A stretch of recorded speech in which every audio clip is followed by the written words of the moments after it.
Good morning student, good morning. Myself Kailash Chotia, मेरा नाम कैलाश चोटिया है। जैसे कि बच्चों आप मेरे से सभी परिचित हैं और जो रघुनाथ स्कूल जो हमारा रतनगढ़ का सबसे बेस्ट स्कूल है, सबसे अच्छा स्कूल है, सबसे फेमस स्कूल है, उसकी ओर से आपको घर बैठे ऑनलाइन क्लासेज उपलब्ध करवाई जा रही है। उन ऑनलाइन क्लासेज में बच्चों मैं आपको हिस्ट्री या इतिहास का अध्ययन है या इतिहास को पढ़ा रहा हूँ। हमारा पहला अध्याय है भारत का वैभवपूर्ण अतीत। उसमें कुछ टॉपिक है वो कट गए हैं, कुछ टॉपिक है आपके वैसे के वैसे। उनमें से एक टॉपिक जो हमारा कल चल रहा था, सिंधु घाटी सभ्यता में मोहर निर्माण, शिल्प कला, मोहर निर्माण, लिपि और विज्ञान। तो हमने कल सिंधु घाटी सभ्यता की लिपि के बारे में, जो धोलावीरा से हमें सबसे बड़ा अभिलेख मिला जिसमें 17 अक्षर हैं, उसके बारे में हमने पढ़ा था। तो विज्ञान की दृष्टि से कह सकते हैं कि सिंधु घाटी सभ्यता में गणित की संख्याओं के लिए एक प्रतीक चिन्ह थे।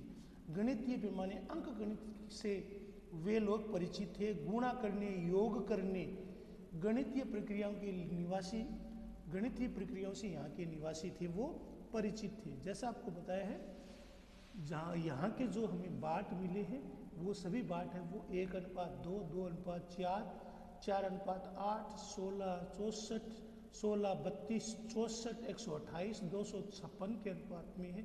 इससे पता चलता है कि जो सैंधव लोग थे या इंडस वैली सिविलाइजेशन, सिंधु घाटी सभ्यता के लोग थे, वो गणितीय, शुद्ध गणितीय नाप, गणितीय प्रक्रिया, अंक गणित, बीज गणित से परिचित थे।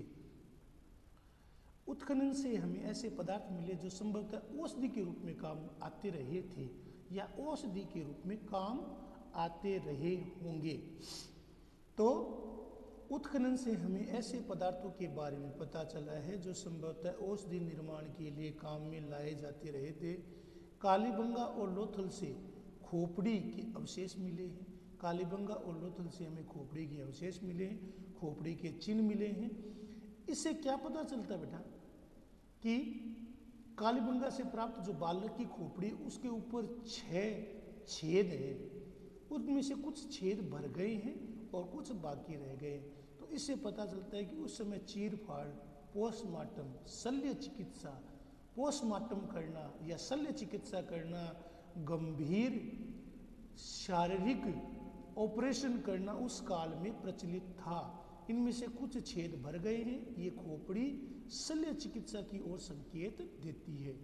धातु विज्ञान के जैसे हमने तब तथ्यों के बारे में बताया, तो सैंधव लोग थे वो धातु की ढलाई करना और उससे उपकरण बनाना जानते थे।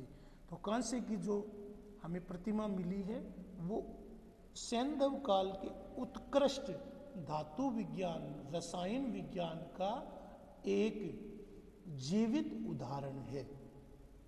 मोहनजोदड़ो से जो नर्तकी की जो कांसे की मूर्ति मिली है, इसके अलावा देमाबाद से हमें रथ की आकृति के जो एक प्रकार से मूर्ति मिली है। मिट्टी के बर्तन उस समय कुम्हार द्वारा पकाए जाते थे, जिन्हें तेज रोशनी में सुखाया जाता था और फिर लकड़ियों के द्वारा इन ईंटों को बीच में रखकर, ईंटों के बीच में रखकर इन बर्तनों को पकाया जाता था और इन बर्तनों पर गेरू रंग करके इनके ऊपर काले रंग का कलर किया जाता था। इनके गेरू रंग करके तुलिका से काले रंग की डिजाइन है वो बनाई जाती थी। तो मिट्टी के जो बर्तन है वो कुम्हार के चांक से बनते थे। मिट्टी के बर्तन है वो कुम्हार के द्वारा बनाए जाते थे। पकाने के लिए 2.1 मीटर की भट्टियों के अवशेष मिले हैं। पकाने के बाद उन पर जो तुलिका होती थी, जो पतले रंग की डंडी होती थी, उससे उन पर काले रंग की डिजाइन है वो बनाई जाती थी। तो सैंधव लोग थे वो मिट्टी से बर्तन बनाना, बर्तनों को पकाना, उन पर विभिन्न कलाकृतियाँ, आकृतियाँ उत्कीर्ण करना और काले और गेरवे रंग को भरना जानते थे। आज हम सैंधवकालीन आर्थिक उपलब्धियों का विवेचन करेंगे। जैसा कि बच्चों आपको पता है, सिंधु सभ्यता के निवासी उन्नत खेती जो आर्थिक प्रणाली थी वो खेती पर आधारित थे। तो सिंधु घाटी के लोग थे वो उन्नत कृषि व्यवस्था, खेती उन्नत कैसी हो, पशुपालन, उद्योग धंधे, आंतरिक और बाह्य व्यापार के से परिचित थे।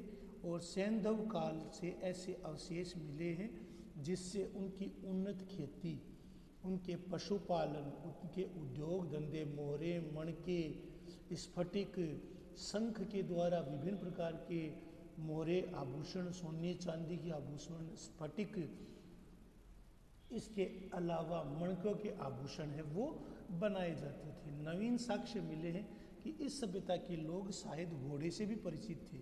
जो घोड़े का प्रयोग है वो इस काल में हुआ था, यहाँ के लोग थे वो घोड़े से भी परिचित थे। सूत कोटड़ा और रणगुंडई से घोड़े के अवशेष मिले हैं। तो सूत कोटड़ा जो जगह है और रणगुंडई जगह है उससे घोड़े के अवशेष मिले हैं, घोड़े की हड्डियां मिली है। S.N. राव के अनुसार रंगपुर और लोथल जो दोनों ही गुजरात में बेटा, उससे हमें घोड़े की कुछ मिट्टी की मूर्तियां मिली है। इससे पता चलता है कि उन्होंने घोड़े को मवेशी के रूप में पालना शुरू कर दिया था। घोड़े की हड्डियां मिली है और घोड़े की मूर्तियां मिली है। Doctor V.S. वाणकर के अनुसार कच्छ जो गुजरात में, वहाँ पर सरस्वती नदी शोध अभियान के दौरान सरस्वती नदी के तट पर हमें अनेक स्थानों से घोड़ों की हड्डियां या अस्थियां है वो मिली है। तो आर्थिक उपलब्धियों में हम देखेंगे कि उस समय के लोग थे वो उन्नत खेती से, पशुपालन से, उद्योग धंधों से, आर्थिक और बाह्य व्यापार से परिचित थे। सूत कोटड़ा और रणगुंडई में हमें घोड़ों के अवशेष मिले हैं। इसके अलावा डॉक्टर V.S. वकणकर के अनुसार जो कच्छ जो गुजरात में, वहाँ पर सरस्वती नदी शोध अभियान के दौरान सरस्वती नदी के किनारे से अनेक स्थानों से हमें घोड़ों की अस्थियां, हड्डियां मिली है। उन्नत कृषि कार्य अनेक स्थानों से आपको पता है, ऐसे हमें अन्नागार मिले हैं, चाहे मोहनजोदड़ो से मिले हैं चाहे हड़प्पा से मिले। तो अनेक स्थानों से जो हमें विशाल अन्नागार मिले हैं उससे पता चलता है कि अन्न उत्पादन बहुत अधिक मात्रा में होता था, बहुत बड़ी मात्रा में अनाज उत्पादन किया जाता था। अनाज उत्पादन केवल अपने लिए नहीं होता था बल्कि जो महानगर थे जैसे हड़प्पा, मोहनजोदड़ो, चंदूदड़ो, राखीगढ़ी, बनावली, लोथल, रंगपुर, कालीबंगा, ये जो बड़े बड़े नगर थे इनके निवासियों के लिए भी अन्न उपजाया जाता था। मुख्य जो उत्पादन था वो किसका होता था? गेहूं का, जौ का। मोटे अनाज में ज्वार, दाल, मटर, रागी, सांभा आदि का उत्पादन होता था। इसके अलावा कपास का, खजूर का, तिल का और चावल का भी उत्पादन होता था। तो जो सैंधव लोग थे वो मुख्य रूप से गेहूं, जौ,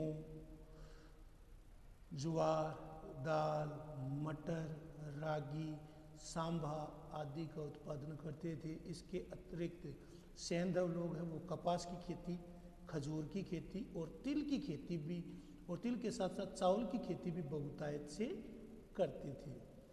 जुताई के लिए हमें लकड़ी के फाल मिले हैं।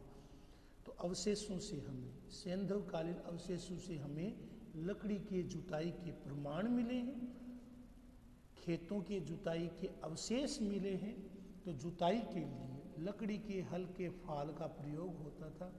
प्राक या प्राचीन हड़प्पा कालीन जो कालीबंगा है, कालीबंगा से में जो राजस्थान में है, जो राजस्थान में कालीबंगा, उनसे आड़ी और तिरछे हल रेखाओं से जुता हुआ खेत मिला है जो दोहरी फसल का संकेत देता है।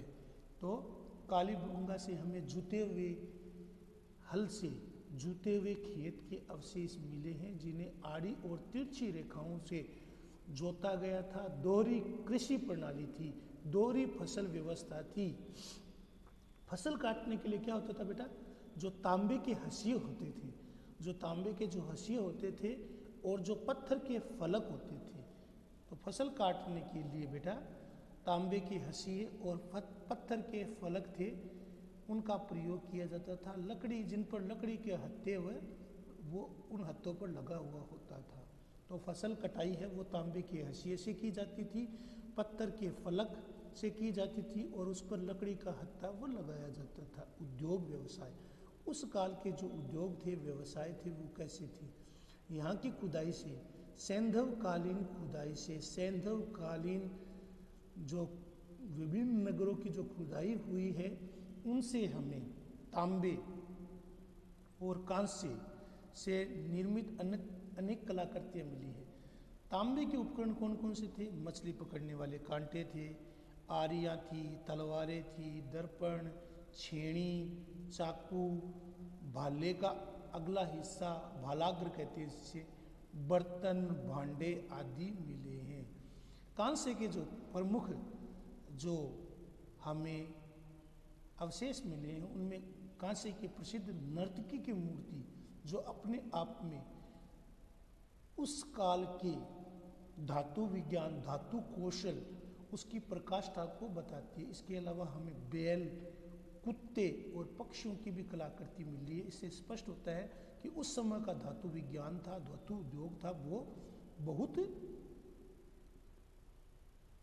विकसित था। तो धातु उद्योग था वो बहुत विकसित था। मिट्टी के बर्तन बनाने की कला से भी यहाँ के लोग परिचित थे। मणका उद्योग, मणका उद्योग था वह भी विकसित था। इनमें बने आभूषण इस सभ्यता की कला को श्रेष्ठ उदाहरण है। लोथल और चंदूदड़ों से हमें, लोथल और चंदूदड़ों से हमें मणके के कारखाने मिले हैं। लोथल और चंदूदड़ों से, ये मणके किसके होते थे बेटा? सोने के, चांदी के, तांबे के, पीली मिट्टी के, सैलगढ़ी के, कीमती पत्थर के, सीपी के, शंख के मणके बनाए जाते थे। तो मणके वो किसके बनते थे बेटा? सोने के, चांदी के, तांबे के, पीली मिट्टी, सैलखड़ी, स्फटिक, कीमती पत्थर, सीपी, शंख आदि के बनाए जाते थे। इस सभ्यता से हमें, इंडस वैली सिविलाइजेशन से हमें लगभग 2500 मोहरें मिली हैं जो अधिकांशतः सैलखड़ी मजबूत पत्थर से बनी हुई है। इन पर विभिन्न पशुओं के, जिनमें एक कुबड़दार बैल, जिसमें एक सींग वाले पशु, बाघ, हाथी, सांड, गेंडा, पेड़ पौधे, विभिन्न वनस्पति, मानव आकृति आदि के चित्र मिले हैं जो उस समय के मानव की गतिविधियों और उस समय के जो मनुष्य का जो धर्म था उसकी ओर संकेत करता है। इस समय का वस्त्र उद्योग भी काफ़ी उन्नत था। वस्त्र उद्योग था वो परिष्कृत था, आगे बढ़ा हुआ था। कपास की खेती थी, वस्त्रों के प्रमाण मिले हैं। कपास की खेती और वस्त्रों के प्रमाण हमें मिले हैं। तो कपास की खेती कैसे की जाती थी, वस्त्र कैसे बनाए जाते थे, वस्त्र सूती थे, रेशमी थे, तो उसके हमें प्रमाण मिले हैं। कताई बुनाई के लिए तकलियाँ और तकवे भी मिले हैं। कताई बुनाई के लिए हमें तकलियाँ और तकवे भी मिले हैं, जिससे कि कताई बुनाई का कार्य किया जाता था। कपड़े को गूंदने का काम, कपड़े को बुनने का काम किया जाता था। तो सैंधव लोग मणके बनाने में, वस्त्र बनाने में, कपास उत्पादन करने में निपुण थे। उस समय का वस्त्र उद्योग था वो बहुत ही परिष्कृत था, बहुत उन्नत था। कपास की खेती और वस्त्रों के हमें प्रमाण मिले हैं। कताई बुनाई की तकलियाँ और तकवे भी मिले हैं। तो कताई बुनाई के लिए तकलियाँ और तकवे भी मिले हैं। व्यापार और वाणिज्य, तो जैसा आपको बताया है इस समय आंतरिक और विदेशी व्यापार दोनों ही उन्नत अवस्था में थे। ताम्र, खनिक, रत्न, उपकरण, धातु निर्मित सामग्री, पात्र, उपकरण, आभूषण आदि का व्यापार होता था। तो तांबे की रत्न, उपरत्न, धातु, मणके, मोहरें, वस्त्र, सूती वस्त्र, इसके अलावा जो सामग्री थी, पात्र, उपकरण, आभूषण आदि का व्यापार होता था। संभवतः तांबा राजस्थान में से, गणेशों से सोना मैसूर से, चांदी ईरान से, अफगानिस्तान से, मणकों के लिए कीमती पत्थर गुजरात और महाराष्ट्र में मंगाए जाते थे। मेसोपोटामिया से व्यापारिक संबंध थे। अन्य जो सभ्यताएं थी जैसे कि मिस्र की नील नदी की सभ्यता और मेसोपोटामिया की सभ्यता, उन सभ्यताओं से उनके व्यापारिक संबंध थे। इसकी जानकारी मेसोपोटामिया से प्राप्त एक अभिलेख से होती है। सैंधव निवासी या सैंधव लोग थे, उन सैंधववासियों के लिए मेलुहा शब्द का प्रयोग हुआ है। तो मेसोपोटामिया के लोग थे वो सैंधव लोगों से परिचित थे और वो सैंधव लोगों के लिए मेलुहा शब्द का प्रयोग करते थे। मेसोपोटामिया के जो विभिन्न नगर हैं, विभिन्न नगरों के उत्खनन से हमें सैंधवकालीन कई मोहरें भी मिली है। तो मेसोपोटामिया के जो विभिन्न नगर हैं उनके खुद उत्खनन से हमें सैंधवकालीन या सिंधु सभ्यता सरस्वती के लगभग 24 मोहरें मिली है। लोथल से एक बटन के समान गोलाकार मोहर मिली है। लोथल से हमें एक बटन के समान मोहर मिली है। ऐसी मोहरें हमें बहरीन के द्वीप से, फारस की खाड़ी से और मेसोपोटामिया के उपनगर से भी मिली है। इससे पता चलता है कि जो व्यापार था वो आंतरिक और बाह्य दोनों प्रकार से व्यापार किया जाता था। सैंधव लोगों का मेसोपोटामिया, मिस्र, सुमेरिया इन या दजला फरात की सभ्यताओं से घनिष्ठ व्यापारिक संबंध था, जिसका प्रमाण है वो हमें मेसोपोटामिया से मिलता है। मेसोपोटामिया से व्यापारिक संबंध था, इसकी जानकारी मेसोपोटामिया से प्राप्त एक अभिलेख से होती है। उस अभिलेख में सिंधु वासियों के लिए मेलुआ शब्द का प्रयोग है वो किया गया है। तो मेसोपोटामिया के जो विभिन्न नगर थे वो सिंधु सरस्वती सभ्यता की लगभग वहाँ से 24 मोहरें मिली है। लोथल से हमें एक बटन के समान मोहर मिली है। ऐसी मोहरें ज़्यादातर हमें बहरीन से मिलती है, जो बहरीन का द्वीप है, फारस की खाड़ी है। मेसोपोटामिया के जो उपनगर है वहाँ से हमें मिलती है। तो हम कह सकते हैं उस समय आंतरिक और विदेशी व्यापार था, उन्नत अवस्था थी, ताम्र खनिज, रत्न, आभूषण, मणके, मोहरें, इसके अलावा स्फटिक का निर्यात किया जाता था। धातु निर्मित सामग्री, उपकरण, आभूषण आदि का व्यापार होता था। तांबा राजस्थान से, गणेश्वर से, सोना मैसूर के कोलार से, चांदी ईरान से, अफगानिस्तान से, मणके के लिए कीमती पत्थर गुजरात और महाराष्ट्र से मंगाए जाते थे। तो जैसा कि बच्चों आज हमने आर्थिक उपलब्धियां, कृषि व्यवस्था, उद्योग और व्यापार और वाणिज्य के बारे में हमने पढ़ा है। तो इनके बारे में जो पॉइंट बताएं आपको उनको लिखना है, याद करना है, ये आपका होमवर्क है। धन्यवाद।